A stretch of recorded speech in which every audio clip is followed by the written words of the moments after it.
बिस्मिल्लाहिर्रहमानिर्रहीम। अस्सलाम वालेकुम स्टूडेंट्स, कैसे हैं आप सब। बहुत इंपॉर्टेंट टॉपिक हमने स्टार्ट किया हुआ है अपनी वीडियोस में, इंग्लिश टेंसेस, जिनका ग्रामर में, ट्रांसलेशन में बहुत यूज़ है इंग्लिश में। फर्स्ट टू टेंसेस हम डिस्कस कर चुके हैं लास्ट वीडियोस में। आज हम थर्ड टेंस को डिस्कस करेंगे, प्रेजेंट परफेक्ट टेंस। फेल हाल मुकम्मल, यानी मौजूदा ज़माने में जो काम मुकम्मल हो चुका है उसकी उर्दू फिकरात की पहचान। उर्दू फिकरात में उसकी पहचान ये है कि उर्दू फिकरात के आखिर में चुका है, चुकी है, चुके हैं, लिया है, दी है, किया है, इस तरह के अल्फाज उस फिक्रे के एंड में आएंगे तो हमें पता चलेगा ये फिलहाल मुकम्मल यानी प्रेजेंट परफेक्ट टेंस का जुमला है। जैसे मैं काम कर चुका हूं, हमने कपड़े खरीद लिए हैं, इस तरह के जो सेंटेंस हैं जिनमें काम आप मुकम्मल कर चुके हैं, that are sentences of present perfect tense. इस्तेमाल क्या है इस फेल का? इस्तेमाल उन कामों के लिए किया जाता है जो माजी में मुकम्मल हो चुके हैं लेकिन इनका असर हाल में मौजूद है। मसलन वो कई बार यहाँ आ चुका है, वो आ चुका है, माजी की बात है, लेकिन उसका जो असर है वो हाल में मौजूद है कि ये काम उसने आना था, आ चुका है, कंप्लीट हो चुका है काम।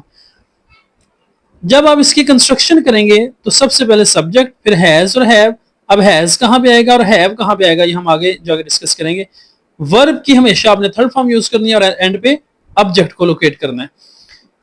हैव का जो यूज है I, you, we, they and plural subjects के साथ हैव यूज करेंगे। जो हेल्पिंग वर्ब्स हैं हैज और हैव, आई के साथ हैव आएगा, यू के साथ भी हैव आएगा, वी के साथ भी आप हैव यूज करेंगे और जितने भी प्लूरल सब्जेक्ट्स हैं उनके सब के साथ हैव यूज करेंगे।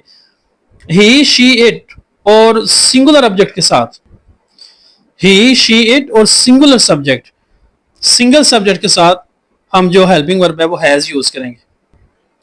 ये इसके रूल्स हैं कंस्ट्रक्शन और हैज और हैव का यूज है। अगर आपका सेंटेंस हो सवालिया तो फिर सवालिया जुमलों में हैज या हैव को फिक्रे के शुरू में लगाते हैं और एंड पे को इस्तेमाल लगाया जाएगा।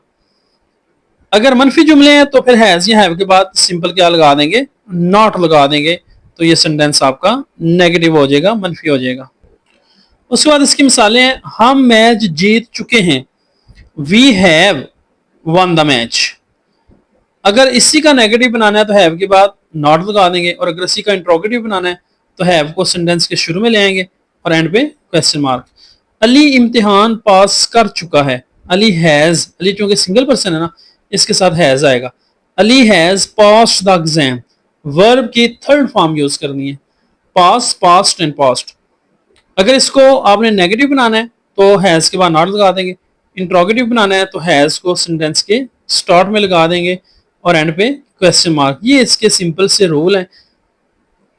एक्सरसाइज के लिए आपने इन जुमलों को प्रैक्टिस करनी है। जुमले की, वो दुबई जा चुकी है, इसका आपने सिंपल सेंटेंस भी लिखना है, इंट्रोगेटिव भी बनाना है और नेगेटिव भी।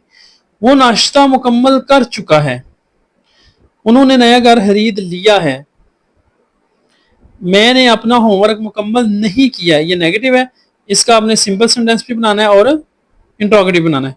क्या वो किताब पढ़ चुकी है, इसका ये इंट्रोगेटिव है, इसका आपने सिंपल भी बनाना है और नेगेटिव भी बनाना है और इसका जो क्या वो किताब पढ़ चुकी है इसको भी ट्रांसलेट करना है इंग्लिश में।